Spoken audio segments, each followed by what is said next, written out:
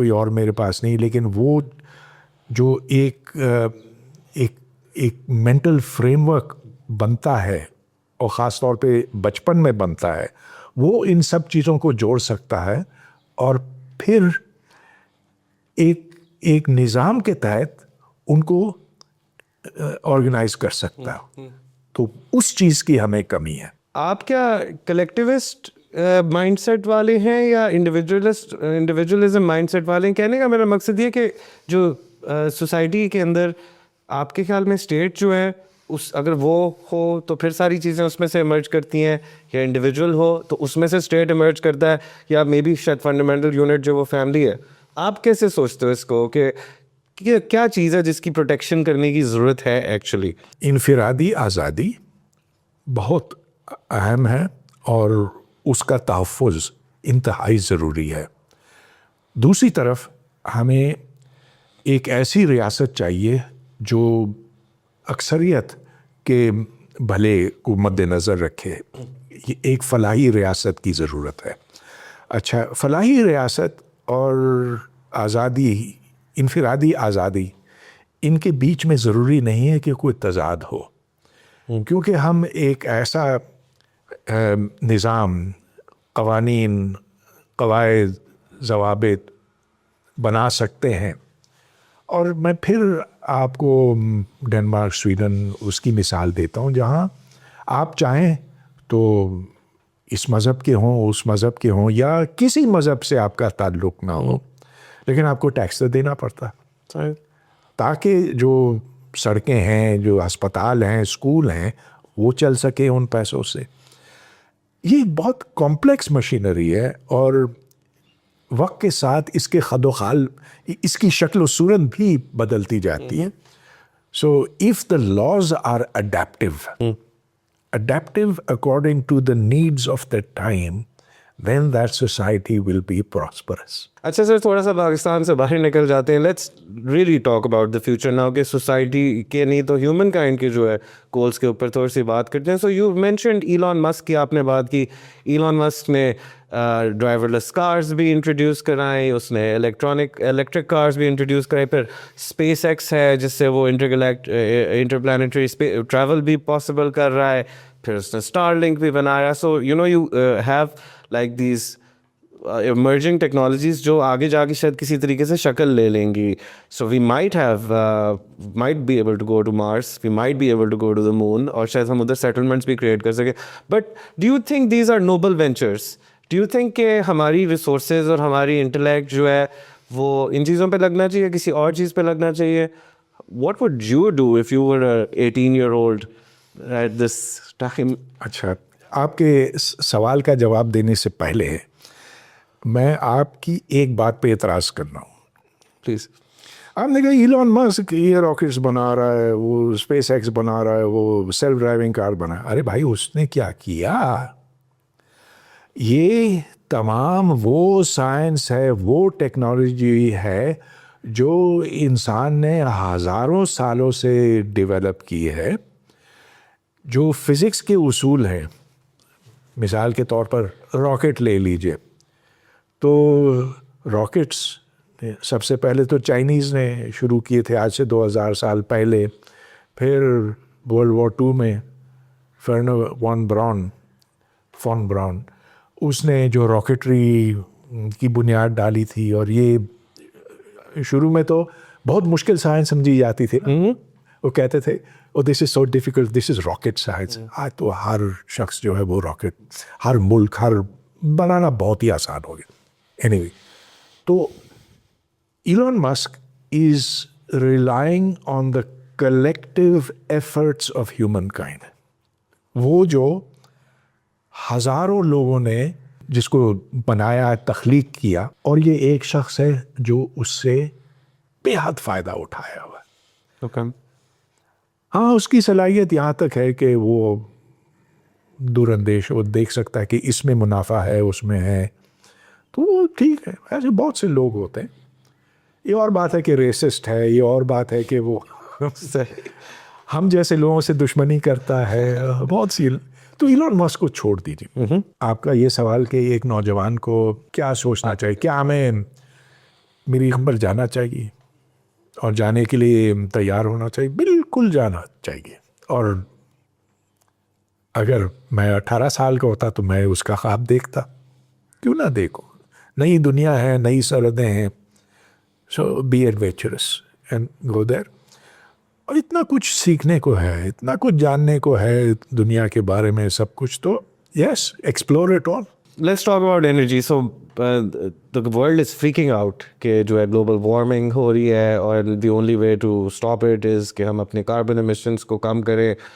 اور you're a nuclear scientist, اور آپ کے ساتھ نے تو اتنا ایک وہ ہے کیا نام ہے, انرجی کا ریزرو جو ہے وہ سامنے ہے, thermal energy کا. So do you think کہ اب اگر پاکستان جیسے ملک, ایون ساؤتھ افریقہ, بہت سارے ملک جو ہیں وہ ویسے ہی اسٹرگل کر رہے ہیں اپنے انرجی سیکٹرس کو مینٹین کرنے کے لیے, اور گلوبلی بھی جو ہے وہ اسٹرکچر میں چینج لانے کی کوشش کر رہے ہیں, تو انرجی کا فیوچر جو ہے وہ کیا ہے؟ Which technologies do you think are going to be viable, and how is it going to be changing in the next 10 maybe 15 years? بہت سی امیدیں نیوکلیئر فیوژن انرجی سے وابستہ ہیں. کولڈ فیوژن تو دیکھیے, نو بالکل نہیں, کولڈ نہیں, hot fusion. Okay. Cold was a fraud. Okay.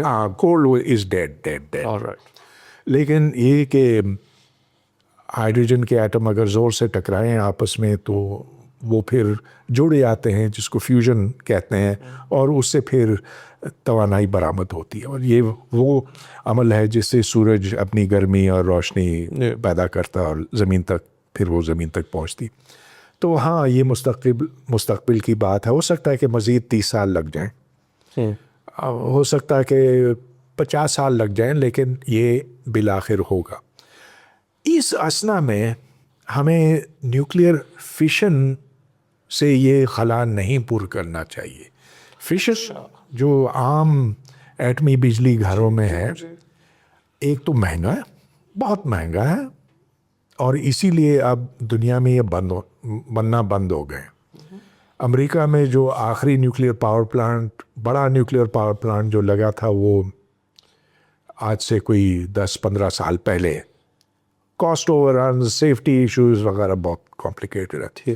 اور جو اسمال ماڈیولر ریئیکٹرس کی آج کل بات ہو رہی ہے, یہ بھی دور کا خواب ہے.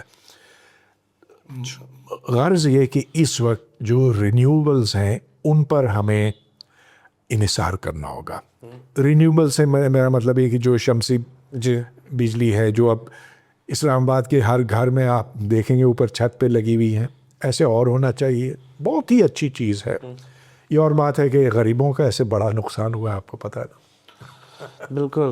لیکن رینیوبلس میں ہمیں ایک جو پرابلم آتا ہے وہ بیٹری کی کیپیسٹی کا آتا ہے, جو آئی تھنک آہستہ آہستہ ریزالو تو ہو رہا ہے, لیکن ہم وہ نکل نہیں سک رہے وہ گریڈ والے ماڈل سے جس کے اندر ابھی ہم ہیں. ایون گورنمنٹ جو ہے وہ مینیج نہیں کر پاتی یہ رینیوبلس کا. جیسے ہی انفراسٹرکچر ملک میں آیا ہے تو گورنمنٹ نے جو ہے وہ اپنی ساری پالیسیز ریوائز کر لی ہیں. Now it's discouraging solar because ان کی گریڈ نہیں مینیج ہوتی ان سے. اب تو بجلی اتنی سستی ہو گئی ہے امیر لوگوں کے لیے, اپنے چھت پہ سولر پینل لگا لو تو آپ کو گریڈ سے کچھ خریدنا ہی نہیں پڑتا. اسٹور نہیں کر سکتے نا. اسٹور آپ کسی حد تک کر سکتے, آپ بیٹریاں بڑی لگائیں تو ہو جائے گا, اور یہ صرف وقت کی بات ہے. اب مثال کے طور پر میں نے اپنے گھر میں جو یہ 15 سال پہلے کی بات ہے, صرف 5 کلو واٹ کا, لیکن اس سے کیونکہ میں نے بیٹریاں لگائی ہیں تو ان دنوں میں جب موسم اچھا ہے ہمیں گریڈ کی ضرورت بالکل نہیں پڑتی. صرف 2,500 روپیہ بجلی کا بل آتا, اور وہ میٹر کا جو سر چارج ہے بس اتنا آتا. اور یہ بس چھوٹا سا, بڑے گھروں میں جو بڑے بڑے پینل لگے ہیں اس سے تو وہ کماتے ہیں, کیونکہ وہ بجلی پھر گریڈ میں ڈال سکتے ہیں. تو دس از دا وے فارورڈ. یہ بہت ہی اچھی چیز ہوئی ہے, بہت مثبت چیز ہوئی ہے, اس سے پیچھے نہیں ہٹنا اور نہ ہٹے گیا. میں بلوچستان گیا تھا اور ادھر میں نے دیکھا کہ دور دراز کے علاقوں میں نیچے سے پانی کھینچنے کے لیے ٹیوب ویل سے سولر کیا ہوا ہے. So this has revolutionized individual consumption. اچھا, لیکن جو بڑا سوال ہے کہ صنعتوں کے لیے کیا کیا جائے, اور پھر جو ایک کانسٹنٹ بجلی چاہیے, تو اس میں آپ اب جتنا نیوکلیئر ہے, جتنا ہائیڈرو ہے, اس سے آپ قناعت کر سکتے ہیں. اچھا ڈاکٹر صاحب, ایک اور آئی تھنک تھوڑا سا ان ریلیٹڈ کویشچن شاید لگے آپ کو, لیکن I just ask it because I never get a chance to talk to somebody of your profile.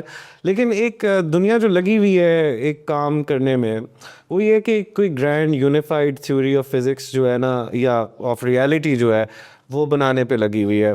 اور ایک ایسا انڈیور ہے جس کو بڑے عرصے سے پرسو تو کیا جا رہا ہے, لیکن وہ کہیں پہ پہنچا نہیں جا پا رہا. اینڈ دا نیور ڈیولپمنٹس جو ہیں وہ ہماری وہ فزکس سے زیادہ میتھمیٹکس ہیں, and you know really trying to figure out کہ یہ ہر ساری چیزیں جوڑی کیسے. آپ کے خیال میں یہ جو گرینڈ یونیفائڈ تھیوری ہے, کیا یہ ایکچولی کوئی فزکس کی تھیوری ہی ہوگی, اور کس طرف آپ کو سمت نظر آ رہی کہ چیزیں کس طرف جا رہی ہیں؟ میں اس تھوڑی سی وضاحت کروں.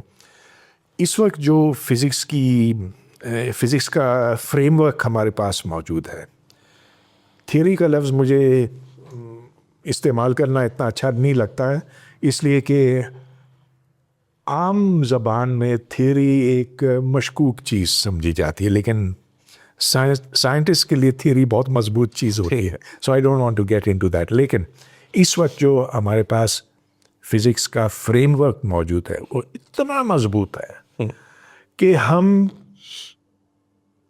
کائنات کی ابتدا کی جو شروع کے لمحات تھے, یعنی کہ 1/10,000th of a second after the universe was born, اس ابتدائی لمحے سے لے کر آج تک اس فزکس میں کوئی تبدیلی آئی نہیں, اس میں کوئی ترمیم کرنے کی ضرورت ہی نہیں, قطعاً نہیں, اس لیے کہ ہم نے بارہا ٹیسٹ کیا ہے.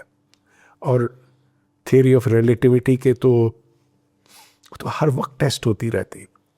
آپ جی پی ایس جو استعمال کرتے ہیں, اس میں جو جنرل تھیوری آف ریلیٹیوٹی ہے وہ استعمال ہوتی ہے جاننے کے لیے کہ زمین سے دور جب سیٹلائٹ ہوگا یا زمین کے قریب ہوگا تو کیا فرق پڑے گا, down to 1 billionth of a second, جس کی وجہ سے آپ اب گوگل سے انسٹرکشنز لے سکتے ہیں. جو گوگل آپ کو بتائے گا کہ ادھر سے مڑنا ہے یا ادھر سے, یا اتنا آگے جا کے لیفٹ کو ہونا ہے, رائٹ کو ہونا.